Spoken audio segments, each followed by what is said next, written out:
प्रिय मित्रों, नमो नमः। संस्कृत कौमुदी में आप सभी लोगों का स्वागत है। मित्रों, हम लोग एलटी ग्रेड शिक्षक भर्ती के संपूर्ण पाठ्यक्रम का क्रमशः अध्ययन कर रहे हैं और उसी के पाठ्यक्रम के अंतर्गत साहित्य से नीति शतकम ग्रंथ का अध्ययन कर रहे हैं। और नीति शतकम ग्रंथ में मित्रों सुजन पद्धति का अध्ययन चल रहा है और सुजन पद्धति के पहले श्लोक का अध्ययन हम लोग कल की कक्षा में कर चुके हैं और अब आज की कक्षा में इस 53वें नीति शतकम के इस 53वें श्लोक और सुजन पद्धति के इस दूसरे श्लोक के साथ अध्ययन प्रारंभ करते हैं। तो आप लोग अपने नोट्स और अपनी पुस्तक नीति शतकम लेकर के बैठ जाइए और चलिए हम लोग अध्ययन प्रारंभ करते हैं। तो मित्रों, हमारे कुछ भाई बहन कहते हैं कि सर आप गाते नहीं हैं, तो चलिए एक दो श्लोक का आज गायन कर लेते हैं। इसमें मित्रों द्रुत विलंबित छंद है और द्रुत विलंबित छंद में जो है कि 12 अक्षर होते हैं और इसका जो गाया जाता है तो इसका पहले हम लोग लक्षण देख लेते हैं। अब मित्रों इसलिए इस पर हम लोग नहीं चलते हैं कि अब परीक्षा की दृष्टि से हम लोगों को अध्ययन करना है, तो चलिए अच्छा हम लोग इसका एक बार लक्षण गा लेते हैं। द्रुत विलंबित मान भौ भरौ, द्रुत विलंबित मान भौ भरौ। ठीक है, इस तरह से इसको भी हम लोग गायन कर लेते हैं। विपदि धैर्यम यथाभ्युदये क्षमा, सदसि वाक् पटुता युधि विक्रमः, यशसि चाभिरति व्यसनं श्रुतौ, प्रकृति सिद्धमिदं हि महात्मनां, प्रकृति सिद्धमिदं हि महात्मनां, द्रुत विलंबित माहन भौ भरौ। ठीक है मित्रों, इस तरीके से द्रुत विलंबित महाछंद का गायन करते हैं। ठीक, चलिए अब हम लोग इसके अर्थ को देखते हैं। इस श्लोक में मित्रों महाकवि भर्तृहरि महात्माओं के जो स्वभाव से सिद्ध 6 लक्षण होते हैं उनके बारे में चर्चा कर रहे हैं, उनको बता रहे हैं। यह परीक्षा की दृष्टि से बहुत ही महत्वपूर्ण श्लोक है मित्रों, इसलिए जरा ध्यान से अध्ययन करेंगे हम लोग इसका। करें विपत्ति, कौन कौन से 6 लक्षण हैं उनकी चर्चा करते हुए बता रहे हैं कि विपत्ति अर्थात विपत्ति में करे धैर्यम, करे विपत्ति में धैर्य रखना, और करे अथ अभ्युदय, अथ मतलब इसके बाद, अभ्युदय यानी कि उत्थान में, यानी कि जब आप उत्कर्ष पर हो, जब आप वृद्धि कर रहे हो तब। अभ्युदय यानी कि उत्थान में क्या रखना, क्षमा रखना, उत्थान में क्षमा रखना। और कह रहे हैं सदस्य, सदस्य अर्थात सभा में, सदस्य अर्थात सभा में। फिर कह रहे हैं वाक्पटुता, वाक्पटुता अर्थात बोलने में चतुराई, है ना, बोलने में चतुराई रखना, बोलने में चतुराई। ठीक, अब आगे कहते हैं युधि विक्रमः, और कह रहे हैं कि युद्ध में क्या रखना, विक्रम अर्थात पराक्रम, युद्ध में पराक्रम रखना, जिसके युद्ध में पराक्रम जो रखता हो। और यशस्वी, यशस्वी मतलब यश में, सब में मित्रों सप्तमी विभक्ति है, तो यश में च अभिरति, अभिरति मतलब चाह रखना, यश की इच्छा रखना, यश की अभिलाषा रखना, है ना, तो हम लोग कह दें यश की चाह रखना। ठीक, फिर आगे कहते हैं व्यसनम श्रुतौ, व्यसनम श्रुतौ, तो श्रुतौ का मतलब हो गया मित्रों श्रुति अर्थात वेद शास्त्र, श्रुति अर्थात वेद शास्त्र में क्या रखना, व्यसन मतलब वेद शास्त्र में व्यस्त रहना या फिर अनुरक्ति रखना, लगे रहना उसके अध्ययन में। ठीक, तो वेद शास्त्र में अध्ययनरत कर लेते हैं हम लोग, अध्ययनरत रहना।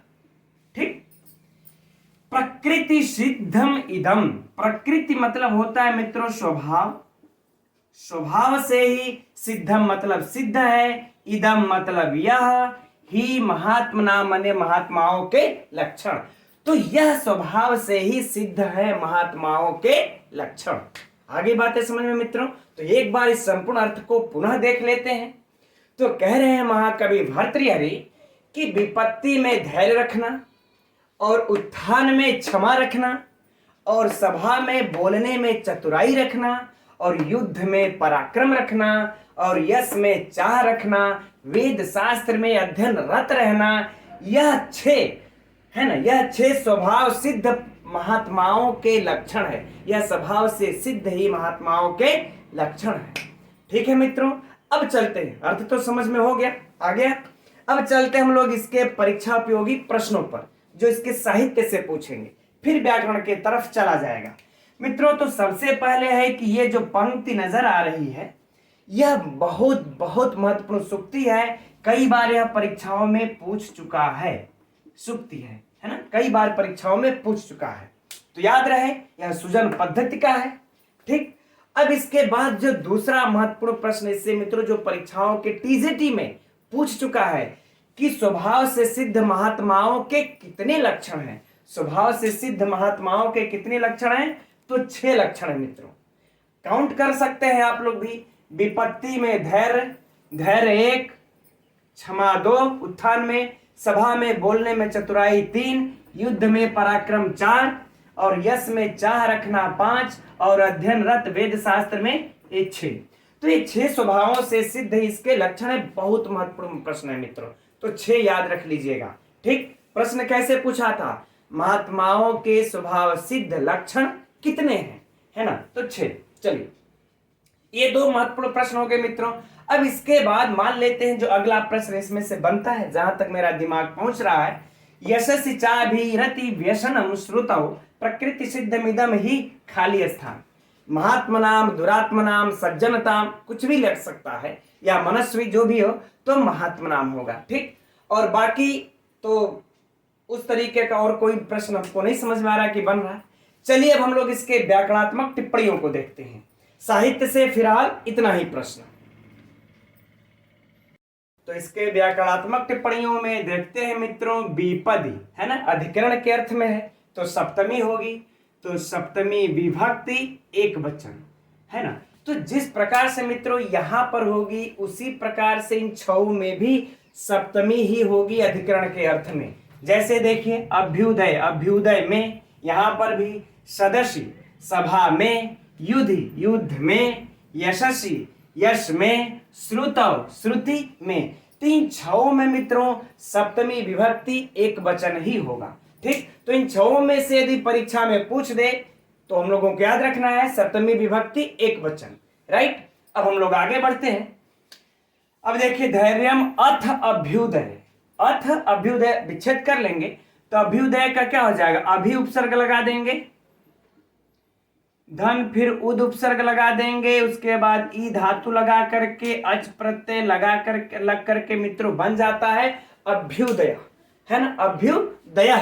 ठीक, अब हम अपनी आवश्यकता अनुसार सुवादि की उत्पत्ति कर लेते हैं और इसको सप्तमी विभक्ति के एक वचन में अभ्युदय बना लेते हैं, तस्मिन अभ्युदय। ठीक, चलिए क्षमा का देखते हैं।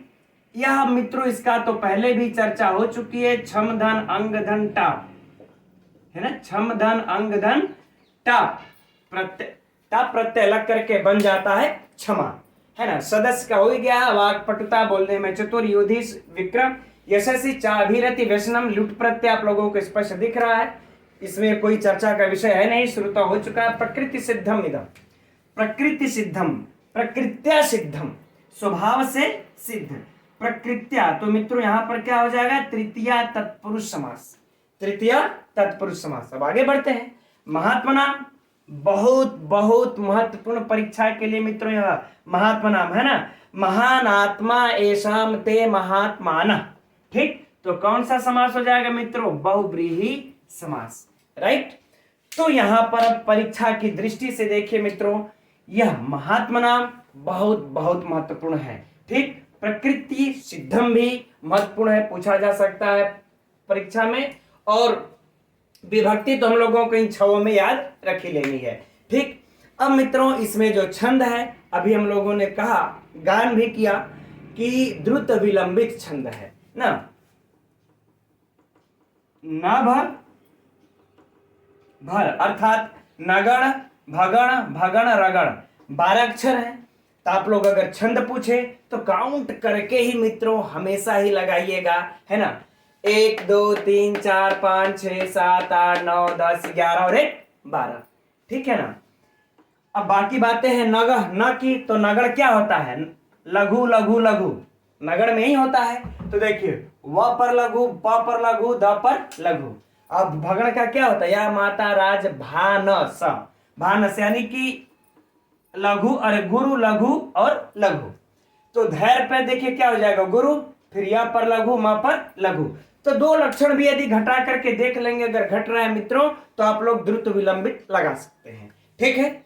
चलिए, तो ये श्लोक अब हो गया। अब हम लोग चलते हैं, आगे बढ़ते हैं 54वें श्लोक की तरफ। तो ये रहा अगला श्लोक मित्रों 54वां। इसका भी चलिए हम लोग गायन कर लेते हैं, क्योंकि आप लोगों के कमेंट्स आते रहते हैं कि सर आप गाते नहीं है, अगर आप गायन करें तो हम लोग भी श्लोक गाना सीख जाएं।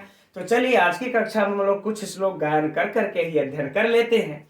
तो इसमें मित्रों शिखरणी छंद है, और शिखरणी छंद के पहले हम लोग लक्षण को गाते हैं, तत्पश्चात श्लोक का गायन किया जाएगा। तो शिखरणी छंद का लक्षण है रसैरुद्रैश्चिन्नाय मनसंभुलाग शिखरिणी, है ना। तो कुछ इस प्रकार इस भी श्लोक को हम लोग गाते हैं, आप लोग भी साथ में गायन कर लीजिए। करे श्लाघ्यस्त्याग शिरसि गुरुपाद प्रणयिता, मुखे सत्यावाणी विजयी भुजयो वीर्यमतुलम्, हृदि स्वच्छावृत्ति श्रुतमयदिगतं च श्रवणयो, विनाप्यैश्वर्येण प्रकृतिमताममण्डनमिदम्, रसैरुद्रैश्चिन्नाय मनसंभुलाग शिखरिणी। ठीक, चलिए मित्रों अब इसका हम लोग अर्थ देखते हैं।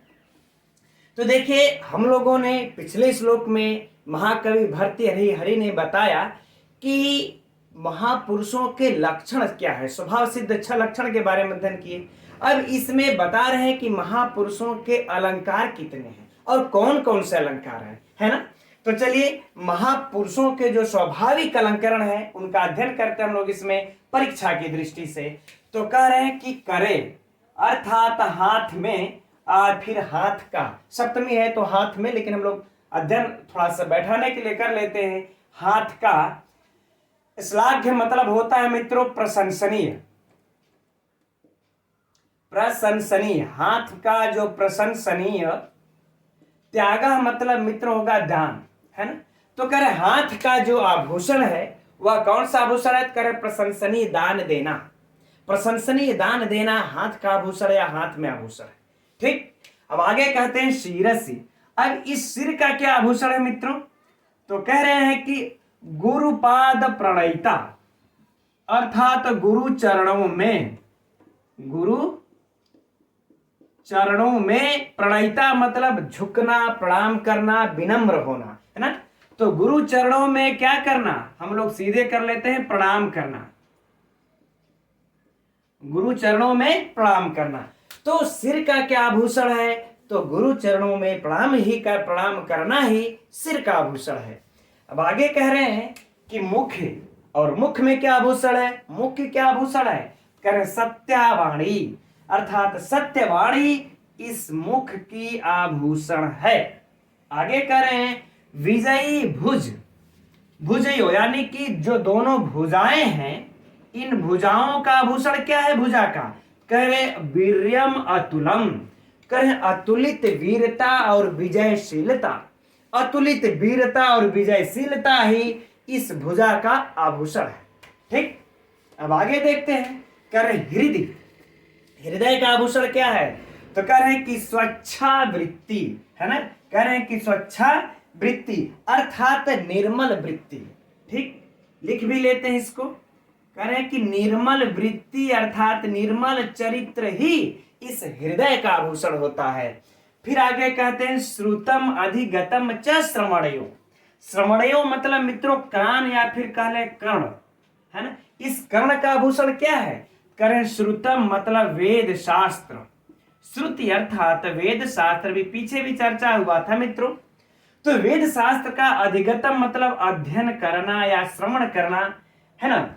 अध्ययन करना या फिर श्रवण करना कर ले, कोई दिक्कत नहीं है।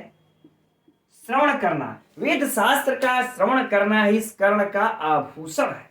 ठीक, अब आगे कहते हैं मित्रों कि बिना पी ऐश्वर्येण, कहे कि बिना ऐश्वर्य के ही, बिना ऐश्वर्य के ही, बिना ऐश्वर्य के ही प्रकृति महताम, प्रकृति महताम अर्थात जो स्वभाव से बड़े होते हैं, स्वभाव से बड़े, प्रकृति मतलब मित्रों स्वभाव और महताम मतलब बड़ा या फिर स्वभाव से बड़े। तो कह रहे जो स्वभाव से बड़े होते हैं, मंडनम इदम, मंडनम इदम मतलब उन महापुरुषों के लिए आभूषण है। इदम मतलब यह इदम मतलब जो सर्वनाम आया है ना, यह क्या है? सर्वनाम। यह किसके लिए आया है? ये जो हम लोगों ने अभी ऊपर के 3 पंक्तियों में पढ़ा, यह आभूषण, उसके लिए यह सर्वनाम आया हुआ है। तो कह रहे मंडनम मतलब अलंकार या फिर भूषण कर लेते हैं, भूषण है। ठीक, अब किसके लिए? तो कह दे महापुरुषों के, महान पुरुषों के लिए। ठीक है ना। तो फिर से समझिए, करें बिना ऐश्वर्य के ही स्वभाव से बड़े महापुरुषों के लिए ये सब, यह इदम मन यह आभूषण, मंडनम मतलब भूषण है। तो बिना ऐश्वर्य के ही स्वभाव से बड़े महापुरुषों के ये सब क्या है? भूषण है। ठीक, चलिए मित्रों एक बार संपूर्ण अर्थ को पुनः देख लेते हैं।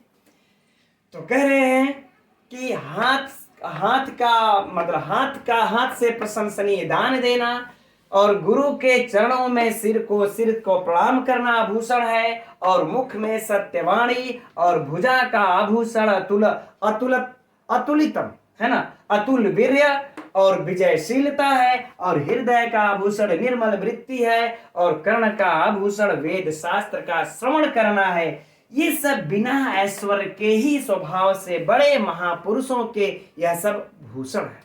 ठीक मित्रों, तो अब देखिए, अब इसमें हम लोग परीक्षा उपयोगी प्रश्नों पर चलते हैं। किसमें परीक्षा उपयोगी प्रश्न क्या होंगे, है ना। तो सबसे पहले तो मित्रों यही परीक्षा के लिए महत्वपूर्ण प्रश्न हो जाएगा कि महापुरुषों के लक्षण कितने हैं, है ना। लक्षण, महापुरुषों के स्वाभाविक अलंकार कितने हैं नीति शतकम के अनुसार। तो काउंट कर लीजिए मित्रों। हाथ में प्रशंसनीय दान देना 1, सिर को गुरु के चरणों में प्रणाम करना 2, मुख में सत्यवाणी का रखना 3, और भुजा की अतुलित वीरता और फिर हृदय की निर्मल वृत्ति 5, और फिर ये वेद शास्त्र का श्रवण करना 6। तो कह रहे हैं कि यह 6 नोट कर लीजिएगा अपने भी पुस्तक में आप लोग, यह 6 महापुरुषों के स्वाभाविक अलंकार हैं। ठीक मित्रों, चलिए ये प्रश्न तो हो गया। अब बात करते हैं हम लोग, और भी इन 6 से भी 6 प्रश्न बनते हैं ना। इन 6 के 6 प्रश्नों को भी देखते हैं कि करे श्लाघ्य त्याग, यानी कि हाथ का आभूषण क्या है? तो प्रशंसनीय दान देना। ठीक, सिर का आभूषण क्या है? यह भी एक प्रश्न बन गया। तो गुरुपाद प्रणयिता, है ना। मुख का आभूषण क्या है? मुखे आभूषणम किम, तो सत्यावाणी, है ना। भुजा का आभूषण क्या है? तो इस प्रकार से मित्रों 6 से 6 प्रश्न बन जाएंगे, और एक प्रश्न हम लोगों ने देख लिया 7। ठीक, अब आप लोगों को इस तरह से भी प्रश्न परीक्षा में घुमा करके पूछा जा सकता है कि महापुरुषों के स्वाभाविक अलंकार कौन है? महापुरुषों, प्रश्न को फिर से सुनिए, महापुरुषों के नीति शतक के अनुसार स्वाभाविक अलंकार कौन है? विकल्प A, B, C। उसी में से यह दे देगा, करे श्लाघ्या त्याग, बाकी 3 ठो उधर दे देगा, या फिर 3 ठो ऊपर से उठा करके दे दे और चौथा कर देगा उपरोक्त सभी सर्वे, तो क्या हो जाएगा सर्वे। ठीक है मित्रों, तो इस प्रकार से इसके साहित्य से प्रश्न बन सकता है ना। चलिए, और ये तो खैर पूछा भी जा चुका है। अब आइए हम लोग इसके व्याकरणात्मक टिप्पणियों को देखते हैं। तो अब इसके व्याकरणात्मक टिप्पणियों में देखते हैं मित्रों हम लोग करें, तो यह सप्तम्यंत पद है, तो सप्तम्यंत में अधिकरण है सप्तमी, अर्थात सप्तमी विभक्ति एक वचन। ठीक, अब इसी प्रकार से मित्रों हम लोगों को शिरसि, मुखे, हृदय इत्यादि में भी समझ लेना चाहिए सप्तम्यंत पद। ठीक, अब आगे बढ़ते हैं हम लोग श्लाघ्य। तो श्लाघ्य में मित्रों श्लाघ धन ण्यत प्रत्यय है और बन जाता है मित्रों श्लाघ्य, है ना। और उसके बाद जब हम सुवाद की उत्पत्ति कर लेते हैं प्रथमा विभक्ति के पुल्लिंग में एक वचन में बन जाता है श्लाघ्य। ठीक, अब बढ़ते हैं आगे त्यागः पे।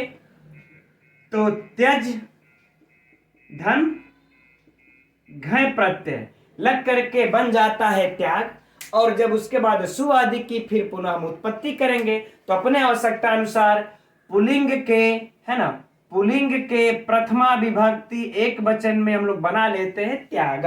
राइट, ठीक है मित्रों, ये सब नोट करते रहिएगा मित्रों, ये सब परीक्षा के लिए अत्यंत महत्वपूर्ण है। इस तरह से मित्रों अच्छा नोट्स आप लोग जरूर तैयार करते रहिए। अगर तैयार कर लेंगे ना तो फिर आप लोगों को इन फ्यूचर किसी भी कोचिंग की जरूरत नहीं पड़ेगी, मेरी भी नहीं पड़ेगी।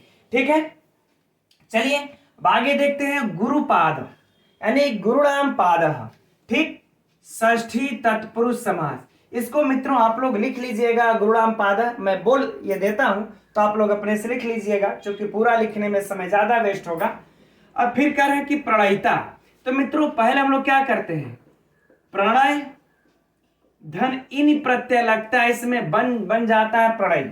उसके बाद तल धन टाप लगा करके हम लोग, है ना, उसके बाद तल लगाते हैं फिर टाप लगाते हैं, तब जा करके बनता है प्रणयिता।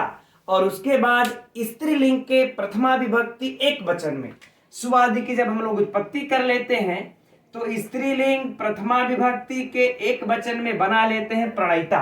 तो यदि परीक्षा में पूछे प्रणयिता में कौन सा विभक्ति वचन है तो स्त्रीलिंग है, प्रथमा विभक्ति है, एक वचन है, और यदि पूछे प्रणयिता में कौन सा प्रत्यय है तो टाप प्रत्यय है ना।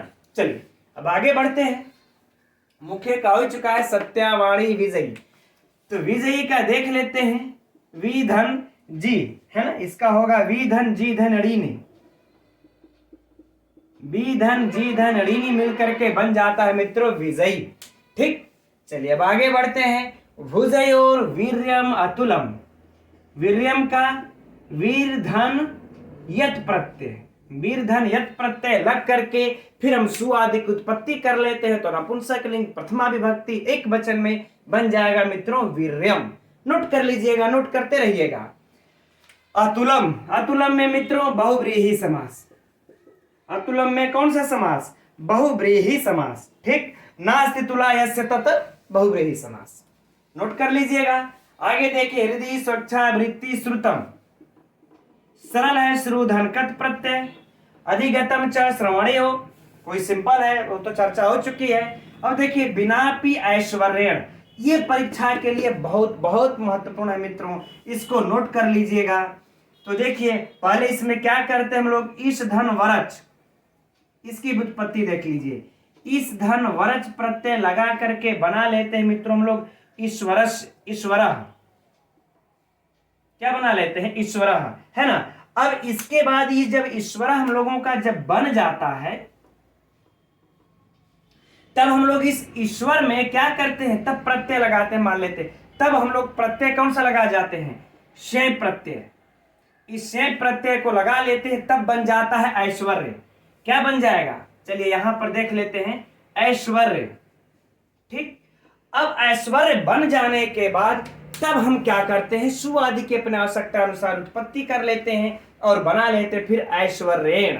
ठीक, आगे बातें समझ में। चलिए अब अगला है ये प्रकृति महताम, यानी कि प्रकृत्या महता, तो जान ही रहे हैं तृतीया तत्पुरुष समास, सिंपल सी बात है। आगे है मंडनम इदम, मंडनम मंड धातु से लुट प्रत्यय लग करके मित्रों इसमें कौन सा प्रत्यय है, लुट प्रत्यय है ना, लुट प्रत्यय लग करके बन गया मंडनम। फिर रही मित्रों इसकी व्याकरणात्मक टिप्पणी।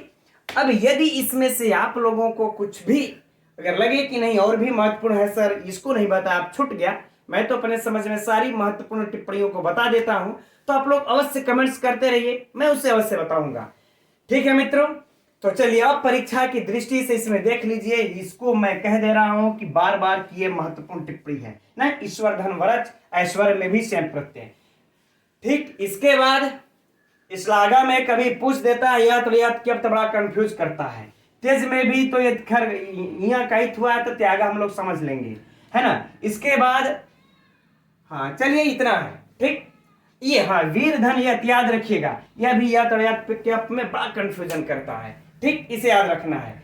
अब मित्रों इसमें छंद की तो चर्चा हो ही चुकी है, सिखरड़ी छंद है। हाँ, अलंकार की चर्चा नहीं हुई, तो चलिए अब अलंकार भी देख लेते हैं। तो मित्रों इसमें जो है, जो ताणी झा की पुस्तक है उसमें लिखा है विभावना अलंकार, है ना, विभावना लिख लेते हैं, विभावना अलंकार है।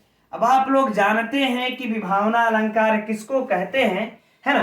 तो विभावना अलंकार अर्थात जो क्रिया हेतु रूप है, हेतु क्रिया का निषेध हो फिर भी फल की प्राप्ति हो जाए, फिर भी फल की प्राप्ति हो जाए। ठीक है ना, यानी कि हाथ जो है, इनके कहने का भाव यह है कि जो हाथ है इसमें हम कोई कंगन आदि धारण भी नहीं कर रहे हैं, फिर भी हाथ की शोभा है ना। सिर है तो सिर में हम कोई अलंकार इत्यादि धारण नहीं कर रहे हैं, फिर भी जो है कि हमारे सिर की शोभा बढ़ जा रही है। तो इस कारण से इसमें आप सब में घटा सकते हैं, तो इसकी क्या हो जा रही है, विभावना अलंकार।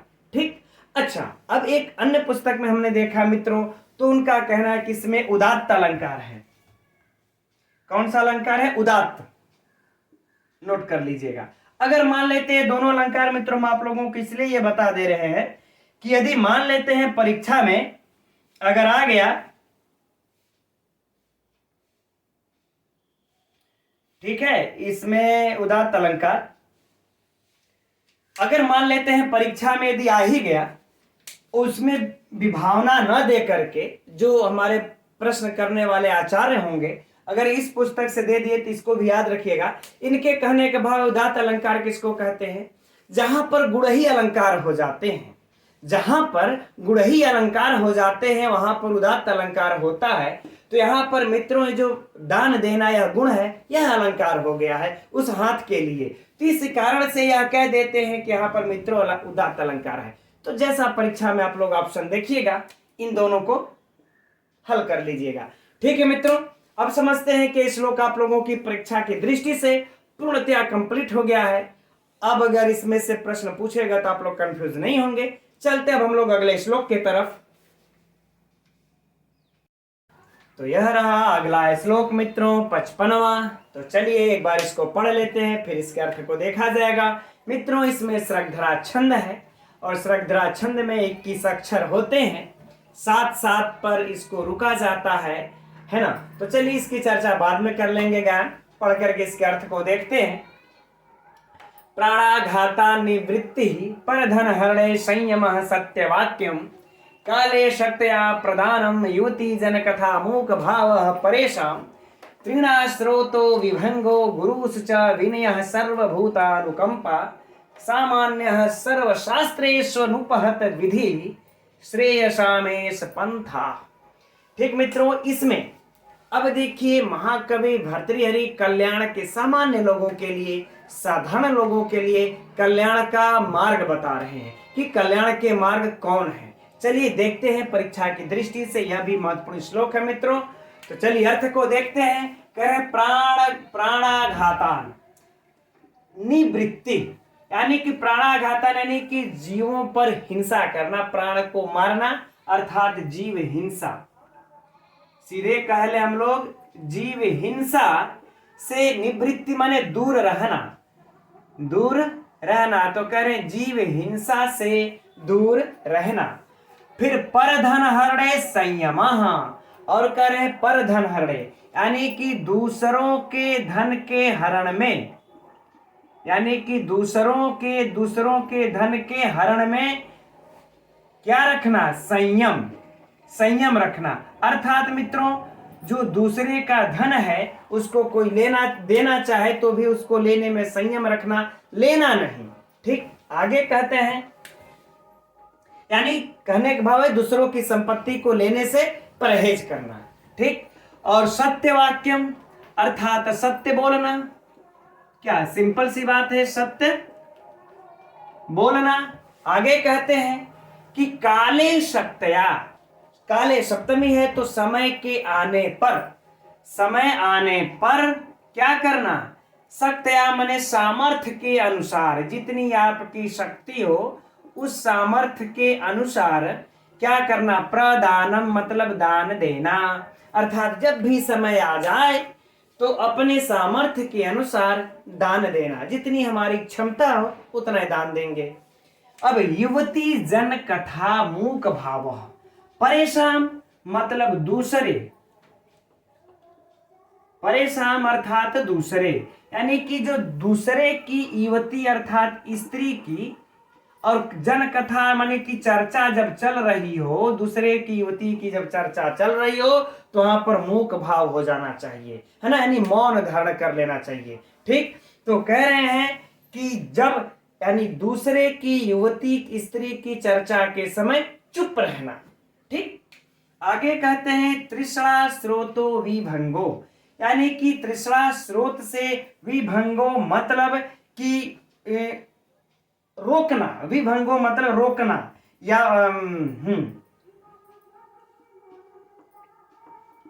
रोकना। तृष्णा स्रोत मतलब मित्रों हो जाएगा, तृष्णा स्रोत कह ले, चाहे फिर हम लोग यह कह सकते हैं कि लोभ, जिसको लोग कहते हैं ना, लोभ को रोकना। ठीक, तो लोभ को रोके रहना। और कह रहे हैं गुरु सुच विनय, यानी कि गुरु के चरणों में क्या करना, विनय यानी कि विनम्रता, विनम्र बने रहना, गुरु के चरणों में विनम्र बने रहना, गुरु आदियों में विनम्रता रखना। ठीक, और करें सर्वभूतानुकंपा, सर्वभूत यानी सभी प्राणियों के ऊपर अनुकंपा रखना, यानी कि दया रखना, सभी प्राणी के पर क्या रखना, दया रखना, सभी प्राणियों पर दया रखना। सामान्य, ये सब तो गुण हो गए, है ना, लक्षण। ठीक, यह सब तो गुण हो गए, लक्षण हो गए। तो करें सामान्य मतलब साधारण, साधारण सर्वशास्त्रेषु, सर्वशास्त्रेषु मतलब सभी शास्त्रों में, सभी शास्त्रों में अनुपहत विधि, यानी कि मित्रों अप्रतिसिद्ध विधि अर्थात सर्वसम्मत, अर्थात जिसको हम लोग कह लें सर्वसम्मत, सर्वसम्मत कह लीजिए, चाहे आप लोग इसको ये समझ लीजिए अप्रतिसिद्ध। कहते हैं श्रेयसाम एसह, श्रेयसाम मतलब कल्याण का, एसह माने यह, ऐसा माने यह, तो यह सर्वनाम हुआ मित्रों। कौन यह, तो ऊपर जो अभी इन 3 पंक्तियों में कहे उपरोक्त यह, पंथा मतलब मार्ग, पंथा मतलब मार्ग है। ठीक, तो कह रहे साधारण लोगों के लिए, जन साधारण लोगों के लिए सभी शास्त्रों में सर्वसम्मत अप्रतिसिद्ध यह सब कल्याण का मार्ग है। आगे बातें समझना ना, कल्याण का मार्ग है, कौन है, ऊपर है। फिर से एक बार संपूर्ण अर्थ को देख लेते हैं। तो महाकवि भर्तृहरि कह रहे हैं कि जीव हिंसा से दूर रहना, दूसरे की धन हरण पर संयम रखना, अर्थात दूसरों के धन को लेने में परहेज करना, सत्य बोलना, और समय आने पर सामर्थ्य के अनुसार दान देना, और दूसरे की युवती की स्त्री की जब चर्चा हो तो चुप रहना। फिर कहते हैं अपने लोभ को रोकना, और गुरु के चरणों में विनम्र बने रहना, या गुरु के प्रति विनम्र बने रहना, और सभी प्राणियों पर दया रखना। यह साधारण सामान्य लोगों के लिए सभी शास्त्रों में सर्वसम्मत से अर्थात अप्रतिसिद्ध विहित यह कल्याण का यही मार्ग है।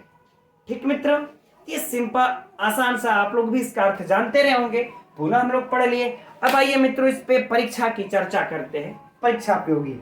तो सबसे पहले तो प्रश्न हम लोगों का यही बनता है मित्रों, महाकवि भर्तृहरि ने कल्याण के साधारण लोगों के लिए कल्याण के कितने मार्ग बताए हैं ना।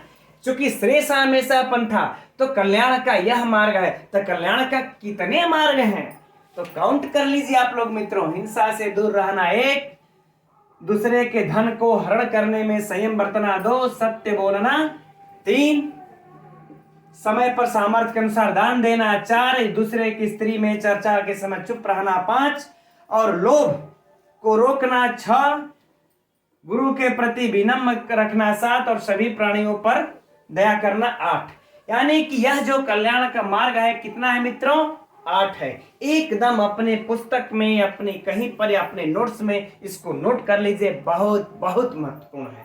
ठीक, चलिए अब उसके बाद इसके बाद अब ऐसे प्रश्न, अच्छा यह पंक्ति भी मित्रों महत्वपूर्ण है, इस पंक्ति को भी अंडरलाइन कर लीजिएगा, यह भी परीक्षा के लिए उपयुक्त है। अब इसमें से इस तरह से भी प्रश्न बन सकता है, अब आगे सुनिए कि इसमें से दे श्रेयस यानी कल्याण, महाकवि भर्तृहरि के अनुसार या नीति शतक के अनुसार कल्याण का मार्ग है, कल्याण का मार्ग है। ऑप्शन ए प्राणानघातान वृत्ति कर दे, प्राणानघातान वृत्ति, इसमें से एक ना को हटा देगा, यानी कि प्राणानघातान वृत्ति यानी कि जीव हिंसा में लगे रहना, यानी वृत्ति नहीं वृत्ति।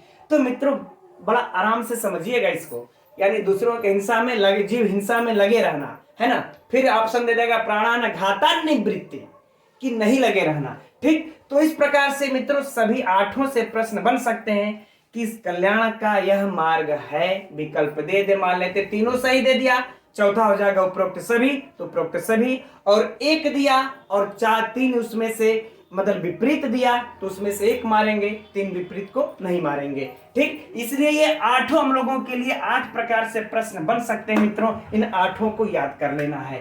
ठीक, अब आ जाएगा कि अब अच्छा प्रश्न को अब घुमा गया, पूछे इस तरह से कि प्राणानघातान वृत्ति, प्राणाघातान वृत्ति ही कह मार्ग है ना। तो किसका मार्ग है, तो श्रेयस यानी कल्याण का मार्ग है। ठीक, अच्छा अब आप लोगों को ऑप्शन में दे देगा कल्याण का, संत का, महंत का, महात्मा का, मनस्वी का, तो ये सब नहीं लगाना है, क्योंकि हम लोग नीति शतकम के अनुसार पूछा जा रहा है। तो नीति शतकम में क्या इसको दिया है, कल्याण का मार्ग। यद्यपि ये महात्माओं का भी मार्ग हो सकता है, संतों का भी मार्ग है, वह भी हिंसा नहीं करते हैं, लेकिन अगर परीक्षा में पूछेगा कि प्राणाघाता निवृत्ति किसका मार्ग है, तो हम लोग लगाएंगे कि यह कल्याण का मार्ग है, न कि संत महंत लगाना, नहीं तो गलत हो जाएगा। ठीक, चलिए मित्रों, तो ये रहे इस पे इसके साहित्य से प्रश्न। अब हम लोग इसके व्याकरण को देखते हैं।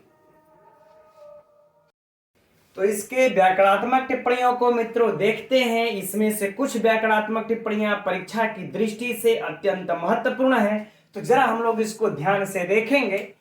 प्रारंभ करते हम लोग प्राणाघातात, है ना, प्राणाघातात यानी प्राणाघातान में कौन सा समास है, प्राणानाम आघात, तो प्राण षष्ठी तत्पुरुष समास है ना, प्राणानाम आघात तो षष्ठी तत्पुरुष समास, सिंपल है यहां तक। लेकिन अब इसमें मित्रों प्राणाघातात में पंचमी विभक्ति है, तो ये जो पंचमी विभक्ति हुई है या किस सूत्र से हुई है, तो जुगुप्सा विराम प्रमादार्थानाम उपसंख्यानम इस वार्तिक से हुई है। यह बहुत बहुत महत्वपूर्ण है मित्रों परीक्षा के लिए, इसको नोट कर लीजिएगा। क्योंकि इसमें प्राणाघातात है, ता को न हुआ है, तो जो प्राणाघातात में पंचमी है किससे हुई, जुगुप्सा विराम प्रमादार्थानाम उपसंख्यानम से।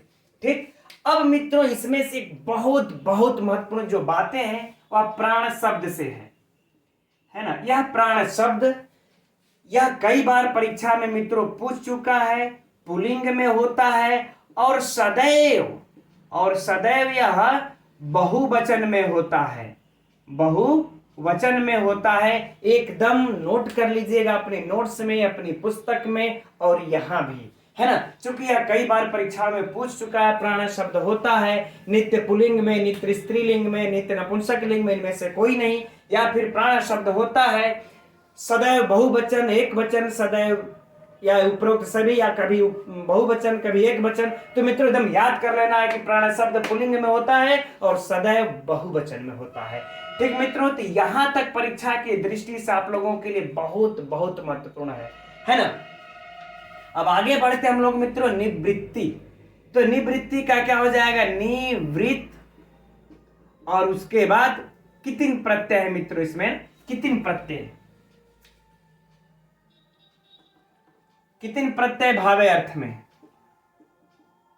राइट। चलिए हो गया, बन जाता है मित्रों निवृत्त। इसके बाद हम सुवादि की उत्पत्ति कर लेते हैं और अपनी आवश्यकता अनुसार पुल्लिंग के प्रथमा विभक्ति एक वचन में हम क्या लगा लेते हैं, एक वचन में निवृत्ति बना लेते हैं। हो गया, ठीक। चलिए अब बात करते हैं परधन हरणे। परधन हरणे, तो परधन का परस्य धन, परधन में सिर्फ परधन का देखा जाए तो परस्य धन षष्ठी तत्पुरुष समास, ठीक। अब इसके बाद परधन हरणे, इन दोनों को अगर मिला करके पूछ दे तो परधन हरणे यानी परधनस्य हरणे, दूसरे के धन का हरण, तो भी मित्रों षष्ठी तत्पुरुष समास। यानी कि आप लोगों से परधन में पूछे तो भी षष्ठी, और यदि आप लोगों से इस पूरे में पूछ दे परधन हरणे तो भी षष्ठी तत्पुरुष समास। हम षष्ठी तत्पुरुष समास कर लेते हैं, फिर आवश्यकता अनुसार सुवादि की उत्पत्ति करके, है ना, सप्तमी विभक्ति में परधन हरणे बना लेते हैं, राइट मित्रों। अब आप लोगों से कुछ भी पूछे इसमें से आराम से हल हो जाएगा। अब संयम, समयम अप, सम धन यम धन अप, ठीक मित्रों। संयम, स्वाद की उत्पत्ति कर लेंगे, संयम बना लेंगे। सत्यवाक्यम पूछना ही नहीं है, काले सप्तमी कोई आवश्यकता नहीं है। शक्तया तृतीया विभक्ति है, शक्तया में कौन सी विभक्ति है, तृतीया, लेकिन इसमें शक धन कितिन प्रत्यय लगा है मित्रों, शक धन कितिन प्रत्यय लग करके बन जाता है शक्ति। उसके बाद शक्ति क्या बनेगा, इसको शक्ति बन जाता है ना, नोट कर लेते हैं शक्ति। और इसके बाद हम अपने आवश्यकता अनुसार रूप चला लेते हैं तो शक्तया तृतीया विभक्ति। चलिए, यानी शक्ति के अनुसार प्रदानम, तो प्रदाल्युट कहना है नहीं, सबसे सरल है। आगे बढ़ते हैं, युवती जन कथा मूक भाव परेशान, यानी मित्रों युवती जन कथा में मूक भाव, तो चुप रहना, तो मित्रों क्या हो जाएगा, सप्तमी तत्पुरुष, वेरी सिंपल, सरल सा, आसान सा, लेकिन कोई खास महत्वपूर्ण नहीं है, परीक्षा में पूछेगा नहीं उतना लंबा, क्यों पूछने जाएगा, ठीक। आगे देखते हैं, अब आगे बात है तृष्णा स्रोत, तृष्णा स्रोत विभंगो, तृष्णा स्रोत विभंगो, मित्रों क्या हो जाएगा, तृष्णा स्रोत तस्य विभंग, उसका विभंग यानी उसका रोकना, तो षष्ठी तत्पुरुष समास है ना। तृष्णाया स्रोत तस्य विभंग, तो षष्ठी तत्पुरुष समास, सिंपल सी बात है। गुरु शुचा विनय है ना, विनय का मित्रों देख लेते हैं, विनय का हो जाएगा विनियक,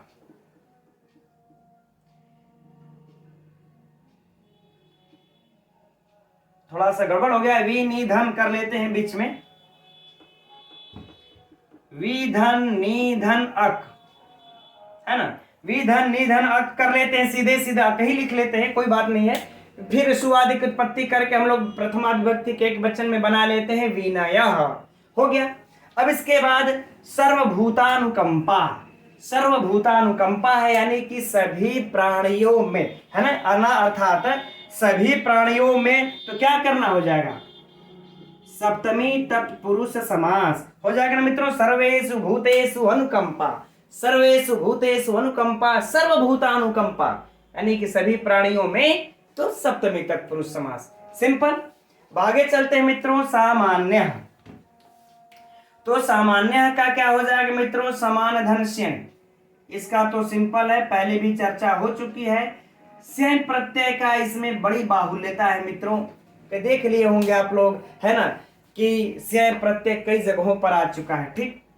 तो समान धन से हो जाएगा सामान्य, प्रथमा विभक्ति एक वचन में हम लोग ये बना लेंगे, सुवादि की उत्पत्ति करके सामान्य, राइट। अब सर्वशास्त्रेषु अनुपहत विधि, तो मित्रों जब बात करेंगे हम लोग अनुपहत की, तो ना उपहता अनुपहता है ना उपहता अनुपहता, तो कौन सा समास? नए तत्पुरुष समास।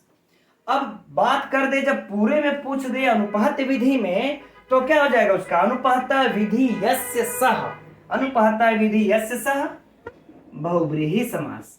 राइट, फिर से ध्यान दीजिए कि जब पूछे अनुपहत विधि, अनुपहत में तो नए तत्पुरुष, और अनुपहत विधि में तो हो जाएगा अनुपहता विधि यस्य सह बहुव्रीहि समास। ठीक, अब बात करते हैं मित्रों इधर श्रेयसाम एषः पंथा।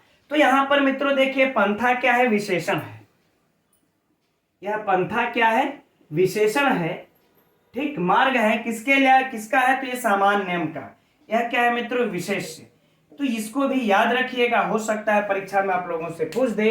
पंथा, यह पंक्ति उठा करके रख देगा और पूछ देगा पंथा किसका विशेषण है? श्रेय का, अनुपात विधि का, शास्त्र का, सर्व का, सामान्य का, तो सामान्य का विशेषण है। वेरी वेरी महत्वपूर्ण प्रश्न। ठीक, तो इसको भी याद कर लीजिएगा। ठीक, अब इसमें से कुछ बचा मित्रों? हमारे विचार से नहीं, यदि आप लोगों से विचार से बचा होगा तो कमेंट्स कीजिएगा, हम बताएंगे वैसे इसका उत्तर। ठीक मित्रों, अब इसमें बात हम लोग कर रहे थे पहले छंद की। श्रद्धरा छंद है, तो श्रद्धरा छंद की थोड़ी सी चर्चा कर लेते हैं। गा लेंगे, कभी गाना होगा तो इसको। तो मित्रों श्रद्धरा छंद में म र भ हमने जो याद किया, म र भ न य, यानी कि 3 6 9 3 12 3 15 3 18 3 21 अक्षर होते हैं।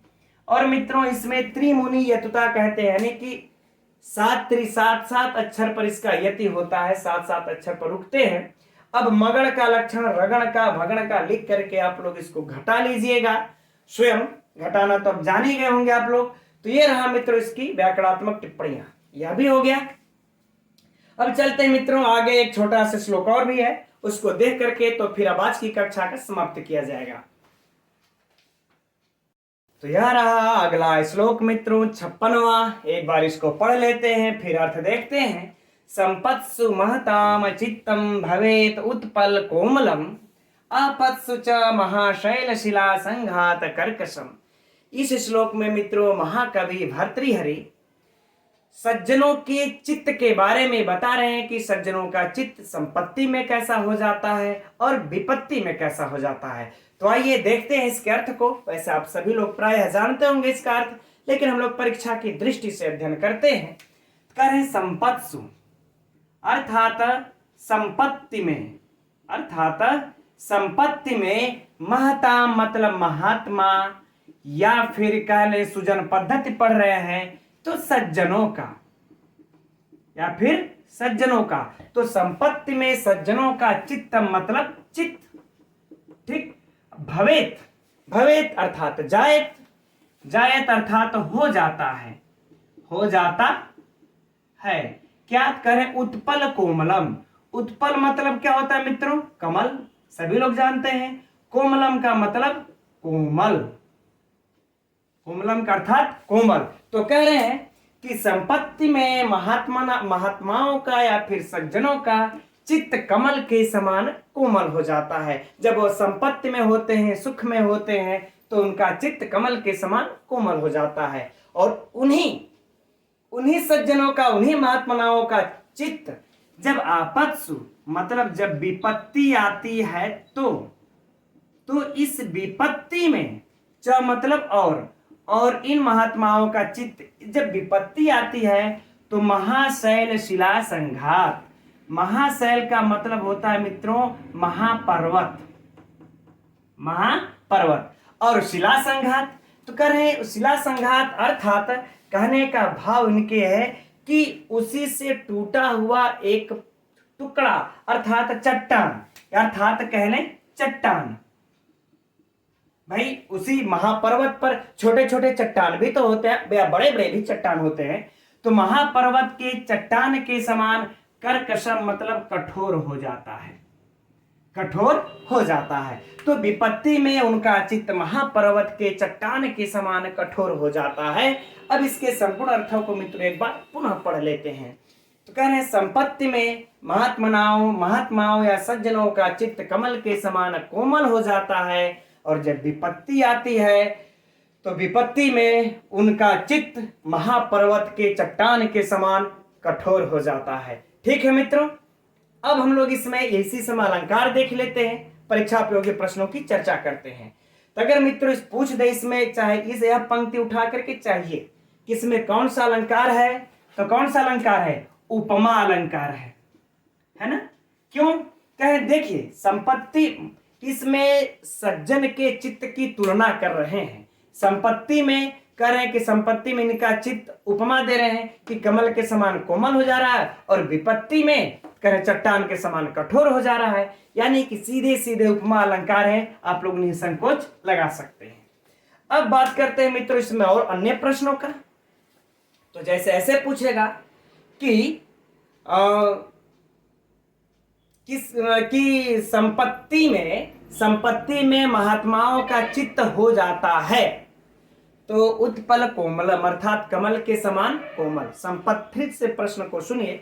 संपत्ति में सज्जनों का चित्त हो जाता है किसके समान? कोमल। दे दे कमल के समान, है ना, या फिर दे दे गुलाब के समान, चमेली के समान, इस प्रकार से दे सकता है, तो कमल के समान कोमल। ठीक, चलिए अगला प्रश्न इसी को अगर पलट दे कि कमल के समान संपत्ति में कमल के समान किसका चित्त हो जाता है, तो सज्जन का, महताम का। ठीक, अब यही प्रश्न मित्रों इसमें भी बन जाएगा कि विपत्ति में सज्जनों का चित्त हो जाता है, कैसा हो जाता है?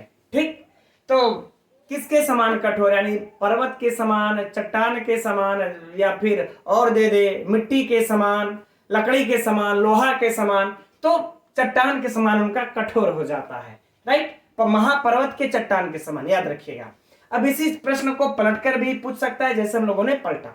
ठीक है मित्रों, तो इसके साहित्य से यही दो प्रश्न और बहुत महत्वपूर्ण प्रश्न है, ये वाला ऊपर वाला पूछा जा चुका है। ठीक, अब हम लोग इसके व्याकरणात्मक टिप्पणियों पर चर्चा करते हैं।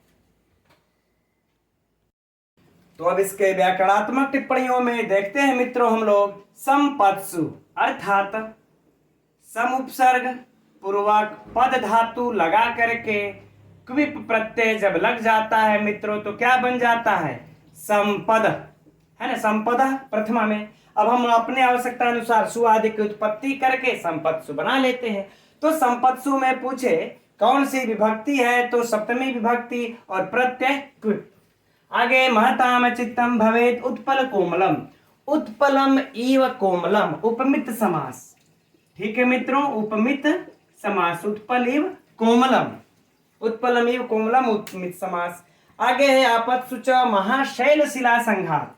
तो मित्रों अगर महाशैल में पूछे, महाशैल में तो महान शैला, महान शैला कैसा समास है? तो विशेष विशेषण कर्मधारय समास, सिंपल है।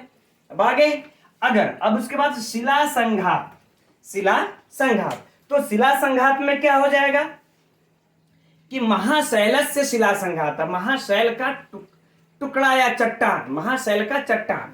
तो मित्रों जब यहां तक पूछ देगा तो कौन सा समास लगा देंगे? षष्ठी तत्पुरुष समास। ठीक, अब आ जाएगा, अब देखिए अब कहां तक पूछे? महाशैल शिला संघात कर्कशम। अब यहां तक जब आपसे पूछ दे कर्कशम तो फिर से वहीं लगा देंगे उपमित समास, उपमित समास। ठीक, चूंकि अब उपमा हो जा रहा है तो उपमित समास हो गया। राइट, अब इसमें मित्रों जैसे कि संघात का, संघात की भी व्युत्पत्ति देख लीजिए। संघात का हो जाएगा सम धन हन धन घय प्रत्यय लग करके मित्रों बन जाता है संघात। क्या बन जाएगा? संघात। राइट, सम हन घय। इसमें थोड़ा सा याद रखिएगा, सम और घय भी यहां पर हन के जगह घन भी कर सकता है, लेकिन याद रखिएगा सम हन घय होता है संघात में। ठीक, चलिए अब बाकी इसमें तो और कुछ व्याकरणात्मक टिप्पणियों मित्रों है नहीं, है ना। परीक्षा की दृष्टि से हम लोगों को ये संपत्ति ये भी महत्वपूर्ण है, यह उत्पल कोमलम में समास महत्वपूर्ण है, और फिर इसमें भी कह ले, ये तो लंबा हो जाएगा शायद न पूछे, लेकिन महाशैल इत्यादि ये भी समास महत्वपूर्ण है। ठीक है मित्रों, तो अब तो लगभग ये हो ही गया है और छंद इसमें अनुष्टुप छंद है, लक्षण की चर्चा पहले हो चुकी है। अब चलिए अब आज की कक्षा में इतना ही तक रहने देते हैं मित्रों हम लोग। अब हम लोग कल मिलते हैं ठीक इसी समय 7:30 बजे। और मित्रों क्लास कैसी लगी आप लोग मुझे बताते रहिएगा, सुधार की आवश्यकता होगी वह भी कमेंट्स करते रहिएगा। ठीक है मित्रों, तो अब हम लोग कल मिलते हैं ठीक इसी समय 7:30 बजे। तब तक के लिए नमो नमः।